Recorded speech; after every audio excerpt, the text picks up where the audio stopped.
Hello students, कैसे हैं आप सभी लोग। आज फिर एक नया चैप्टर हम शुरू करते हैं। ये हमारा नागरिक शास्त्र का चैप्टर है, चैप्टर नंबर 2 संघवाद। ठीक, अगला प्रश्न पूछ रहा है स्थानीय सरकारों के महत्व का वर्णन करिए। स्थानीय सरकार, उनका क्या महत्व है हमारे देश के शासन में या देश के विकास में। स्थानीय सरकारों का क्या महत्व है उसका हमें वर्णन करना है। तो सबसे पहले तो स्थानीय सरकारें होती क्या है भाई। राज्य सरकार समझ में आती है, केंद्र सरकार समझ में आती है। स्थानीय सरकार कौन सी होती है? तो स्थानीय सरकार आपकी होती है जो पंचायत सरकार है या जो आपके ये महापौर चुने जाते हैं, इन्हें हम क्या बोलते हैं? स्थानीय सरकार बोलते हैं। ठीक, ये कब आई थी? 1992 में आई थी। ठीक है, इनका महत्व बताना है भाई, ये क्यों ज़रूरी है। अगर 1992 में इन्हें लाया गया तो क्यों लाया गया? क्या केंद्र और राज्य पर ही काम नहीं चल रहा था?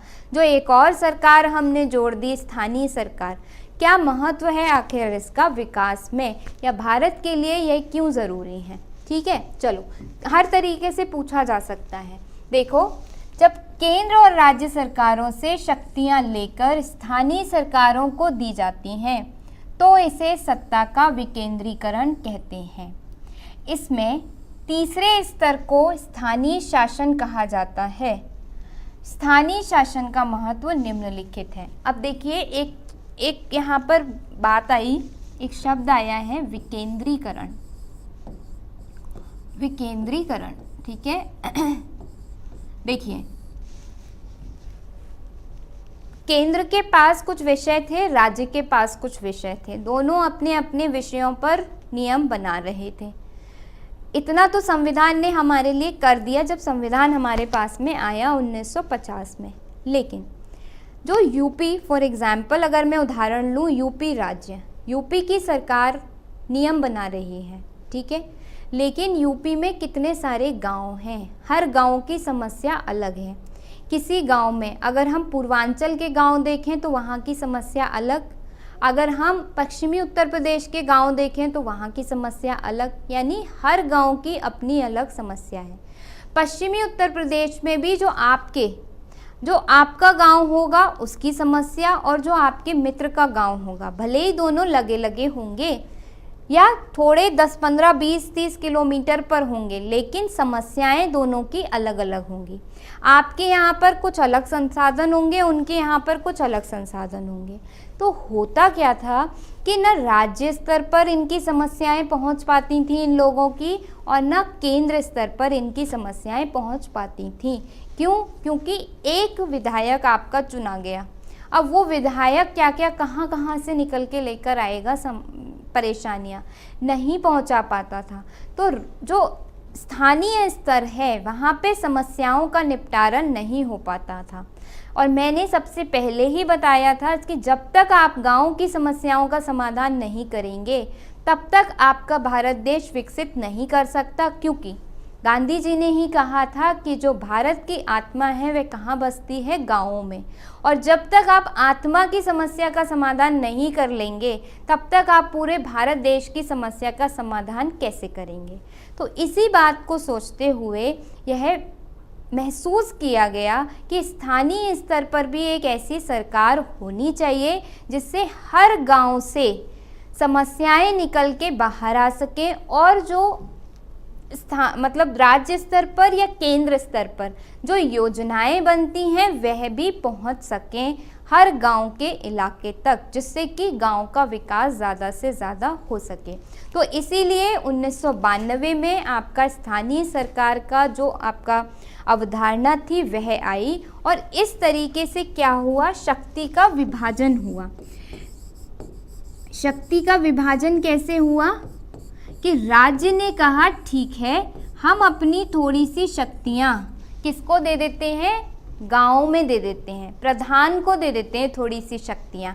अब प्रधान देख लेगा कि गांव की पाठशाला अच्छे से चल रही है या नहीं चल रही, उसके लिए कितने पैसे की ज़रूरत है वो अपने पास से पैसे दे दे।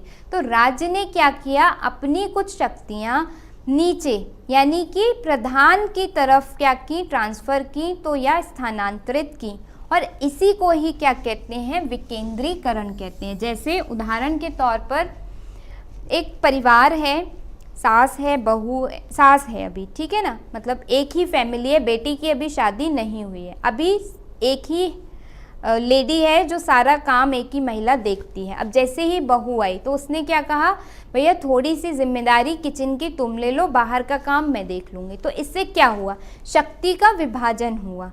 इसे हम क्या बोलते हैं, विकेंद्रीकरण बोलते हैं। शक्ति का हस्तांतरण हुआ, उन्होंने अपनी कुछ शक्तियाँ या अपने कुछ काम क्या किए, बहू को दे दिए, तो इसे बोलते हैं विकेंद्रीकरण। यह टर्म आप ध्यान रखिएगा, विकेंद्रीकरण। तो अब देखते हैं स्थानीय सरकारों का महत्व। पहला महत्व, अनेक समस्याओं का निपटारा स्थानीय स्तर पर ही बढ़िया ढंग से हो सकता है, क्योंकि लोगों को अपने इलाके की समस्याओं की बेहतर समझ होती है। आपके यहाँ पर अगर गांव है, आपको पता है भाई हमारे गांव में हर साल सूखा आता है। क्यों आता है, कारण भी आपको पता होगा। राज्य में योगी जी जो बैठे हैं जहाँ पर लखनऊ में, उन्हें नहीं पता होगा ना कि जो भाई फलाना फलाना गांव है वहाँ पर सूखा क्यों आता है। आपको पता होगा वो तो कि हमारे यहाँ सूखा क्यों आता है।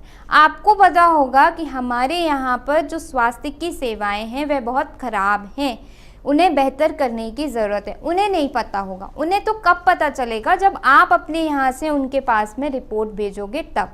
तो बेहतर है कि अगर समस्या जहाँ पर है हम उसका निपटारा वहीं पर कर लें। जैसे दोस्तों में होता है, दो दोस्तों की लड़ाई हो जाती है, उन्हें पता है लड़ाई का कारण क्या है। अगर आप उसे लेकर के प्रिंसिपल के पास में जाते हैं या आप उसको लेकर के पेरेंट्स के पास में जाते हैं तो बात क्या होती है और बिगड़ जाती है कई बार। लेकिन दो दोस्त आपस में ही एक दूसरे से माफ़ी मांग के अगर उसे सॉल्व कर लेते हैं, हल कर लेते हैं, तो वो ज़्यादा बेहतर होता है।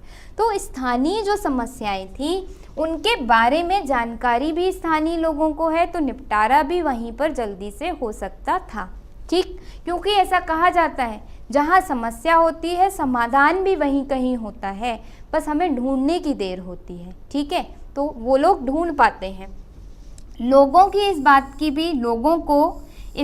की भी जानकारी होती है कि पैसा कहाँ खर्च किया जाए और चीज़ों का अधिक कुशलता से उपयोग किस तरह किया जा सकता है। जैसे आपको पता होगा कि आपके गांव में पहले किस चीज़ की ज़्यादा ज़रूरत है, भुखमरी सबसे नंबर 1 पर वहाँ पर है या फिर सड़क पहले ज़रूरत है, आपको मालूम होगा ना। तो ये चीज़ राज्य में जो सरकार बैठी है उसे नहीं पता होगा। तो अगर आपको पता है कि हमारे यहाँ पहले भुखमरी दूर करनी ज़रूरी है तो आप क्या करोगे, जो पैसा है उससे पहले लोगों को भोजन उपलब्ध कराओगे। लेकिन राज्य सरकार को तो ये चीज़ नहीं पता, वो क्या करेगी, पहले सड़क बनवा देगी, सारा पैसा सड़क पे लग जाएगा, इतने में लोग क्या होंगे, भुखमरी से मर जाएंगे। जब लोग ही नहीं होंगे तो सड़क का क्या मतलब। ठीक, तो इसी वजह से लोगों को इस बात की भी जानकारी होती है कि जो पैसा है वह कहाँ खर्च किया जाए, जिससे कि उसका बेहतर तरीके से क्या कर सकें, उपयोग कर सकें। तीसरा, स्थानीय स्तर पर लोगों को फैसलों की सीधे भागीदारी बनाना भी संभव हो जाता है। जब लोग इस चीज़ में क्या लेते हैं, इंटरेस्ट लेते हैं, रुचि लेते हैं। भाई प्रधान है, अब पहले नहीं होते थे, अब प्रधान को क्या करना है, गांव में जो समस्याएं हैं उन्हें दूर करना है। तो उसके लिए प्रधान क्या करेगा, पढ़ेगा, जाकर के 4 बार तहसील में जाएगा तो अधिकारियों से मिलेगा भी। जब अधिकारियों से मिलेगा तो उसके ज्ञान का क्या होगा, ज्ञान उसका बढ़ेगा, उस ज्ञान को वो अपने गांव के विकास में लगाएगा। अगर प्रधान ही ना होता तो ना तो प्रधान पढ़ता, ना प्रधान को देख करके कोई और पढ़ता, ना प्रधान तहसील में जाकर के लोगों से मिलता, अधिकारियों से मिलता, चीज़ों को जानने की कोशिश करता, तो क्या होता, विकास नहीं पहुंच पाता। अगर एक पढ़ा हुआ प्रधान गांव में बना है तो वो क्या करता है, सारे गांव का विकास कर देता है। वहाँ की महिलाओं को, अगर कोई महिला प्रधान है, वहाँ की महिलाओं को जागरूक करता है, तो उससे क्या होता है, विकास जल्दी आता है। तो इसीलिए लोकतांत्रिक भागीदारी की आदत पड़ती है। अब गांव में भी जब चुनाव होने हैं तो गांव के लोग भी अब इस चीज़ के लिए पूरी तरीके से जागरूक हैं कि हमें किसे वोट देना है। कौन हमारे लिए ज़्यादा विकास लेकर आ सकता है, या हमारे लिए क्या चीज़ ज़्यादा महत्वपूर्ण है, शिक्षा या फिर शराब। वो भी जानते हैं इस बात को, पहले नहीं जानते थे। ठीक है, सड़क ज़्यादा ज़रूरी है या हमारे लिए स्वास्थ्य ज़्यादा ज़रूरी है, वह भी इन चीज़ों को अब समझने लगे हैं। ठीक, बच्चे को पढ़ाना हमारे लिए इस गांव के स्कूल में ज़रूरी है या हमें शहर जैसे अच्छे स्कूलों की ज़रूरत है, इन चीज़ों को अब वह भी समझने लगे। क्यों हुआ ऐसा? क्योंकि स्थानीय स्तर पर सरकार पहुंची, स्थानीय लोगों से पूछा गया कि भाई आप बताओ आपकी समस्याएं क्या हैं, और उसके लिए नियम भी आप खुद ही बनाओ, तब ये सब संभव हो पाया। तो इस प्रकार स्थानीय सरकार की स्थापना स्वशासन के लिए लोकतांत्रिक सिद्धांत को वास्तविक बनाने का सबसे अच्छा तरीका है। और जो लोकतांत्रिक सरकार है वह तो ये कहती ही है कि जितनी ज़्यादा जन भागीदारी होगी उतना ही लोकतांत्रिक जो शासन है वह मजबूत होगा। तो इसलिए लोकतंत्र को मजबूत बनाने के लिए भी स्थानीय स्तर पर शासन व्यवस्था लाना बहुत महत्वपूर्ण था। ठीक, समझ में आ गया होगा। आगे चलते हैं अगले प्रश्न पर। पूछा गया है भारत में संघीय व्यवस्था की प्रमुख विशेषताओं का वर्णन कीजिए। संघीय व्यवस्था की प्रमुख विशेषताओं का वर्णन पूछा गया है, एक एक करके देखेंगे। पहला है दो स्तरीय शासन व्यवस्था। देख ली हमने, एक केंद्र स्तरीय है और एक राज्य स्तरीय है। दो स्तरीय शासन व्यवस्था है हमारे यहाँ पर, केंद्र सरकार नियम बनाती है, राज्य सरकार नियम बनाती है। दूसरा, शक्तियों का बंटवारा। शक्तियों का बंटवारा कैसे है हमारे यहाँ पर? एक हमारे यहाँ विधायिका होती है जो कि क्या बनाती है? नियम बनाती है, कानून बनाती है। जैसे राज्य स्तर पर विधानसभा और केंद्र स्तर पर संसद, दो हो गई, विधानसभा और संसद। इसके पास क्या काम है? इसके पास शक्ति है नियम बनाने की। दूसरी है कार्यपालिका। कार्यपालिका जो नियम विधायिका ने बनाए हैं इन्हें क्या करती है? लागू करती है। और तीसरी क्या है हमारे पास में? न्यायपालिका। तीसरी है न्यायपालिका जो क्या करती है? नियमों, जो न्याय है उसकी व्यवस्था करती है। तो इस तरीके से एक तो शक्तियों का बंटवारा आपका क्षैतिज रूप से हुआ ये, ठीक है, लेकिन शक्तियों का बंटवारा ऊर्ध्वाधर रूप से भी है। केंद्र के पास में संघ सूची है नियम बनाने के लिए और राज्य के पास में राज्य सूची है नियम बनाने के लिए। तो इस तरीके से शक्तियों का बंटवारा न सिर्फ क्षैतिज रूप में है बल्कि ऊर्ध्वाधर रूप में भी शक्तियों का बंटवारा हमारे संविधान में है, हमारी व्यवस्था में दिया गया है। नेक्स्ट, कठोर संविधान। हमारा संविधान कैसा है? कठोर है। कठोर का मतलब ये है कि उसमें अगर कोई भी परिवर्तन करना है, ठीक, परिवर्तन करना है तो परिवर्तन के लिए राज्य और केंद्र दोनों की अनुमति की ज़रूरत होती है। ऐसा नहीं है कि केंद्र अपने फैसले राज्य पर थोपे और कुछ भी परिवर्तन कर दे। अगर संविधान के किसी भी अनुच्छेद में परिवर्तन करना होगा तो केंद्र और राज्य दोनों की ही सहमति से परिवर्तन हो सकेगा, ठीक है। तीसरी, शक्तिशाली न्यायपालिका। हमारे यहाँ जो न्यायपालिका है, सुप्रीम कोर्ट, सर्वोच्च न्यायालय, क्यों कहते हैं उसे सर्वोच्च न्यायालय? क्योंकि उसके दिए गए जो नियम हैं या उसने जो भी अपने वर्डिक्ट दिए, फैसले दिए, वो सब पर लागू होते हैं, उनको कोई भी ब्रीच नहीं कर सकता। उसके बाद वित्तीय स्वायत्तता। वित्तीय स्वायत्तता, राज्य के अपना वित्त है, केंद्र का अपना वित्त है। केंद्र अपने पैसे अपनी योजनाओं पे खर्च करता है, राज्य अपने पैसे अपनी योजनाओं पे खर्च करता है, ठीक। नेक्स्ट, एकीकृत न्यायपालिका। एकीकृत न्यायपालिका है यानी एक ही न्यायपालिका है। उसके बाद राज्यों के अपने संविधान नहीं है। राज्य जो हैं वो किसका संविधान मानते हैं? केंद्र का, या फिर एक ही जो संविधान बनाए हैं उसमें ही राज्य के लिए भी प्रावधान कर दिए और उसी में ही केंद्र के लिए भी प्रावधान कर दिए गए हैं। राज्यों के अलग संविधान अपने नहीं हैं जैसे बहुत से देशों में होते हैं। उसके बाद केंद्रीकृत संघवाद। केंद्रीकृत संघवाद का मतलब है कि हमारे यहाँ पर केंद्र ज़्यादा शक्तिशाली है राज्य की अपेक्षा। राज्य और केंद्र के बीच में हालांकि शक्तियों का बंटवारा है, किंतु फिर भी समवर्ती सूची की बात करें या अवशिष्ट विषयों की बात करें तब हम ये पाते हैं कि केंद्र को ज़्यादा शक्तिशाली, ज़्यादा महत्वपूर्ण बनाया गया है राज्य के ऊपर।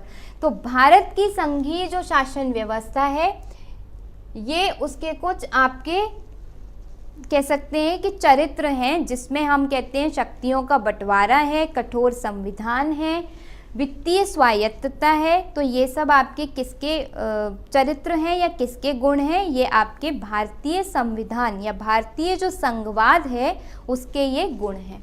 ठीक, चलो आगे चले।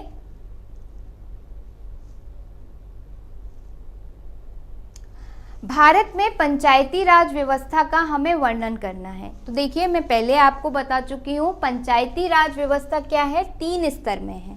हम देखते हैं, एक तो ग्रामीण स्तर पर है, क्या होते हैं, सरपंच या प्रधान होते हैं।